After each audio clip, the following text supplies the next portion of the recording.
Olá, sou Luza Neri Cruz, médica endocrinologista, e esse é o Médicos em 3D. Aqui nesse espaço nós vamos fazer um debate, vamos tentar responder algumas dúvidas e por último dar algumas dicas. A minha convidada de hoje é minha grande amiga Keula. Tudo bem, Keula? Tudo bem. Keula é minha colega de especialidade, é médica endocrinologista também, e nesse biênio 2019-2020 é a atual presidente da Sociedade de Endocrinologia e Metabologia Regional do Espírito Santo. Keula, eu queria começar perguntando esse assunto que sempre está nas rodas de conversas entre médicos, que é o coronavírus, né? O assunto nosso do ano de 2020, sem dúvida. Me fala uma coisa, a gente estava até conversando antes, você falou que a sua vida mudou até para melhor. Achei interessante esse ponto. Me fala um pouquinho mais sobre isso. Então, é interessante, né? Porque o coronavírus trouxe muito medo, muita angústia e tudo, mas eu, particularmente, quando olho para tudo isso, tento ver aquilo que tem de bom.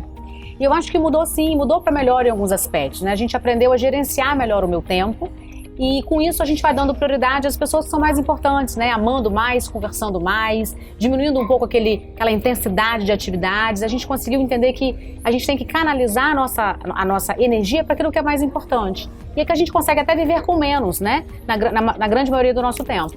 Eu acho que tem todo um aspecto bom desse coronavírus, a gente conseguir valorizar aquilo que é importante na nossa vida. E Keula, e fala do nosso paciente, aquele obeso. Nossa, a obesidade, assim, o coronavírus jogou uma luz, porque a gente estava muito acostumado a ver a obesidade como fator de risco para doença cardiovascular, né? Doenças assim como infarto, derrame, poderia vir nessa esteira também hipertensão, diabetes, mas de repente o obeso agora virou um fator de risco para doença infecciosa, né? Virou um fator de risco para o coronavírus, e o paciente complica. Vamos falar um pouquinho sobre isso? O que você acha? Então, a obesidade, ela é uma doença altamente inflamatória, né? Então ela já era conhecida como um grande fator de risco para essas doenças que a doutora Luza Neri comentou, mas como ela é uma doença inflamatória, ela traz o organismo com um metabolismo totalmente divergente, totalmente diferente. Então assim, ela se tornou um grande fator de risco para o coronavírus, porque o paciente ele vem com alterações nessa cascada de inflamação. Ele já vem com uma inflamação exagerada, então ele reage de forma exagerada à presença de um vírus ou de uma bactéria, aqui no caso é o coronavírus, né? Então ele reage de forma exagerada, trazendo uma série de repercussões negativas, né? E daí surgem as complicações do coronavírus.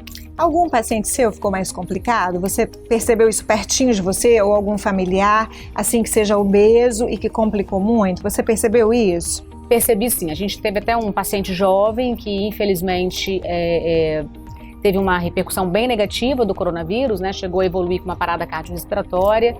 E o paciente, né, chegou a ir a óbito, foi uma situação bem complicada, e ele era um jovem e simplesmente tinha obesidade. Ele já vinha muito inflamado, com essa alteração da dislipidemia, aquela hipertensão leve, comorbidades bem controladas, mas com uma obesidade importante. E esse paciente realmente não conseguiu resistir ao coronavírus. E até colegas nossos, né, médicos, também, jovens, obesos, e que a gente viu que complicavam muito, né?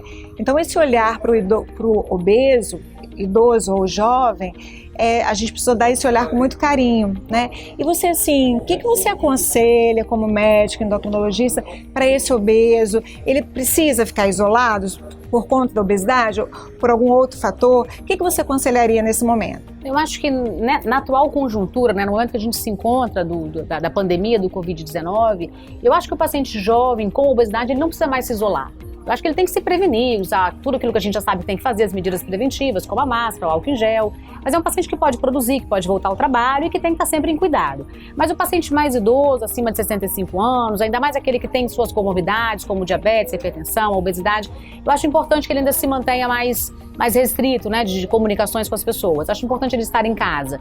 Mas o obeso por si só não. Eu acho que ele tem que ir à luta, tem que continuar. Mas é muito importante, assim, que ele permaneça em contato com o seu endocrinologista, né, com o seu médico que está cuidando dessa obesidade. Porque a gente consegue perceber uma piora desse processo todo, que o paciente tem medo, e tem medo até de ir ao médico, né? Então ele acaba piorando todo esse processo da obesidade, porque ele larga. E com essa obesidade vem a ansiedade. Então a gente tem uma série de complicações aí, que a gente tem que tentar manter o contato desse paciente com o seu médico e ter ele em atividade, né? Porque senão a gente tem outros problemas que acabam surgindo também no meio do caminho. E a gente percebeu que o paciente fugiu do consultório, né? O paciente às vezes ligava para o meu consultório e falava, mas eu tô com medo de adoecer, mas eu tô com medo também de ir aí. Aí minha secretária até falava uma coisa engraçada, que ela falava assim, a gente precisa escolher o que a gente tem mais medo. Mas assim, o seu consultório, você sentiu isso? Diminuiu o número de pacientes? E agora, tem voltado? Eles têm voltado piorados? Assim, porque o nosso medo como médico é que eles voltem pior da sua saúde, né? Eu senti sim, a gente percebeu uma queda grande, né, dos atendimentos nesse período de março, né, abril, maio, junho, aquela fase ali mais crítica, né, do pico da pandemia.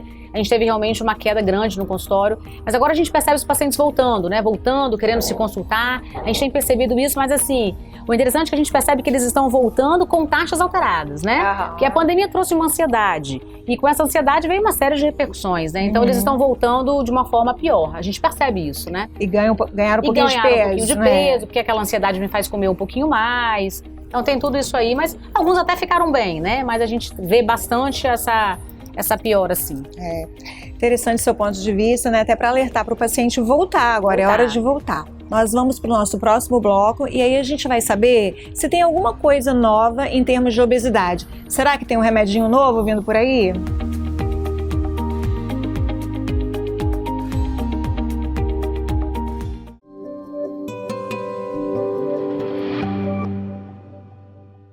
Estamos de volta com Médicos em 3D, debates, dúvidas e dicas. E a minha convidada de hoje é a doutora Keula Garret, médica endocrinologista, minha colega de profissão. E nós estamos aqui falando sobre obesidade. Keula, a pergunta que não quer calar, né? O paciente chega pra gente e fala, tem alguma coisa nova? Às vezes o paciente fala assim, doutora, eu tentei de tudo. Muitas vezes até diz assim, você é a terceira, quarta, quinta endocrinologista que eu vou. E aí, me fala, Keula, tem alguma coisa nova? Realmente é a pergunta de ouro, né? A gente tem alguns medicamentos sim no mercado que estão realmente fazendo um barulhinho grande, né? Que são chamados análogos de GLP-1. A gente já tem um deles sendo indicado para obesidade, bem interessante, a gente tem uma boa resposta. A gente tem uma grande expectativa para 2021, com novas indicações de alguns medicamentos já existentes hoje para diabetes, que provavelmente virão em bula com indicação para obesidade. São medicamentos realmente que vieram para revolucionar, né, o nosso tempo, né, muito metabólicos, muito interessantes. Mas o mais importante que eu acho é que não tem mágica nessa história toda, né? O mais importante é a gente entender que a mudança do estilo de vida, que é aquilo que a gente falava lá no comecinho, há muito tempo atrás, é o que permanece. A gente tem que tomar uma decisão. Eu falo até com o paciente que a decisão é no coração mesmo, porque a gente tem que decidir viver de uma outra forma, né? Comer de forma diferente, fazer uma atividade física, mudar esse estilo de vida, buscar sempre melhorar, né?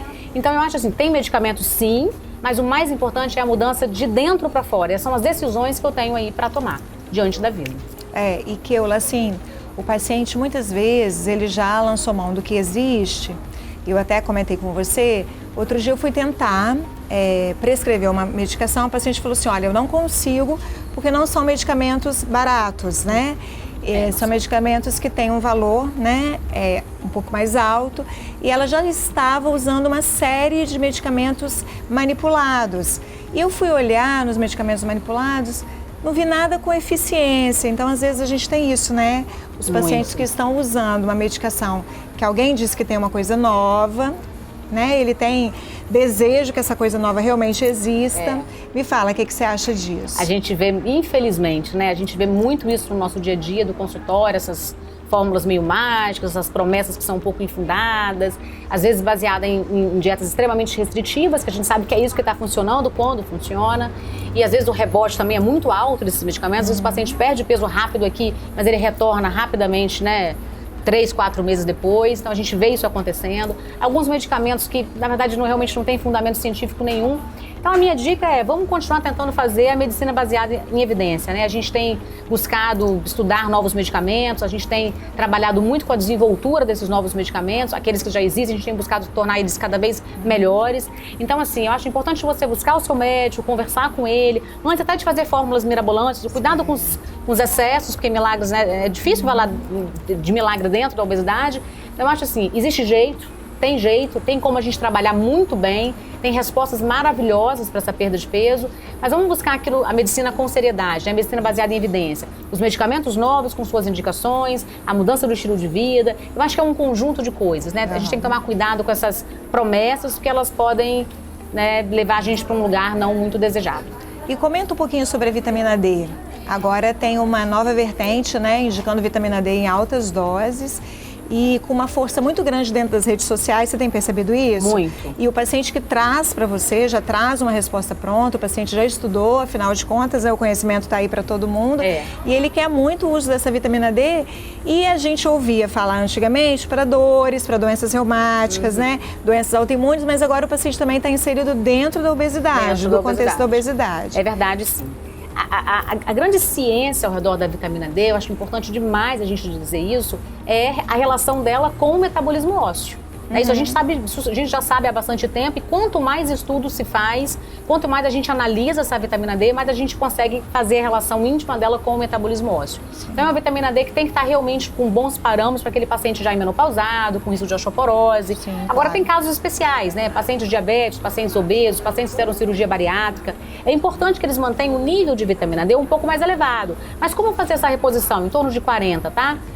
Mas como fazer essa reposição? De forma correta, né? A gente sabe que a vitamina D é uma vitamina lipossolúvel, ela é absorvida de forma oral. Então, assim, a gente está aí com algumas fórmulas injetáveis de vitamina D, a gente desconhece estudos sobre isso. Então, assim, eu acho importante a gente buscar fazer a coisa de forma certa, até pra gente não gastar mais do que a gente precisa, né? Então, a gente tem aí a vitamina D sendo prescrita de forma oral, de forma correta, reposição adequada, depois a manutenção da vitamina D. É importante, é muito importante, mas vamos tomar cuidado mais uma vez com esses excessos, porque a medicina de excesso, ela tá, parece que crescendo demais. E eu acho que não é por aí, né? A gente tem que tentar voltar para a academia, voltar para os estudos e fazer a coisa baseada em ciência, porque a gente está lidando com a vida e isso tudo é muito sério. Uma coisa que nós duas temos muita convivência e que também tenho falhado muito, eu tenho percebido, é a bariátrica, né? A gente tem visto o reganho de peso todo na bariátrica. E aí, me conta desses... Infelizmente, a cirurgia bariátrica, apesar de ser um sucesso, né, de ser uma metodologia muito interessante, principalmente para aqueles pacientes, assim, obesidade, mas já com uma síndrome metabólica instalada, né, com diabetes ali querendo começar, a gente vê respostas maravilhosas, mas a gente tem um reganho sim, chegando às vezes até a 40% do reganho de peso depois de mais ou menos uns 5 anos de bariátrica, né? Infelizmente isso realmente acontece, por isso que o importante, mais uma vez, eu falo de novo, é a mudança do estilo de vida, porque se eu operei, fiz uma bariátrica, estou super bem, perdi aquele peso, foi bacana, mas se eu voltar para meu estilo de vida antigo, eu vou voltar a ganhar peso. Então a gente tem que ter essa noção, que a mudança do estilo de vida é a coisa mais importante que se tem. E esses novos medicamentos que eu falei, só para abordar rapidinho também, existem alguns estudos já feitos desses medicamentos com o paciente que fez uma cirurgia bariátrica. Então, assim, existe a evidência de que a gente pode ter resposta desses novos medicamentos, inclusive em situações especiais, como no pós-bariátrico. Então, eu acho importante você buscar o seu endocrinologista, conversar com ele, fazer esse tratamento em conjunto, né? Porque, às vezes, com o cirurgião e o endócrino, porque a gente tem solução para chegar de forma correta no lugar que a gente deseja, né? Keola, normalmente eu peço para dar uma dica no final da fala, mas eu percebi que você foi dando as dicas durante a sua fala, né? Eu acho que a dica está dada e realmente a gente precisa voltar, né, ao que nós fazíamos antes, nossos pais, as gerações anteriores. E agora, então, eu queria te agradecer por estar aqui. Nossa amizade longa, né, Keola? Longa. É longa. E eu e Keola temos uma coisa interessante, nós somos apresentadas 5 vezes, então nós somos devidamente apresentadas. Verdade. Tá bom? Eu tenho um pequeno problema de memória, né, Luísa? Muito obrigada, tá, pela sua presença. Obrigada a você. Esse foi o Médicos em 3D.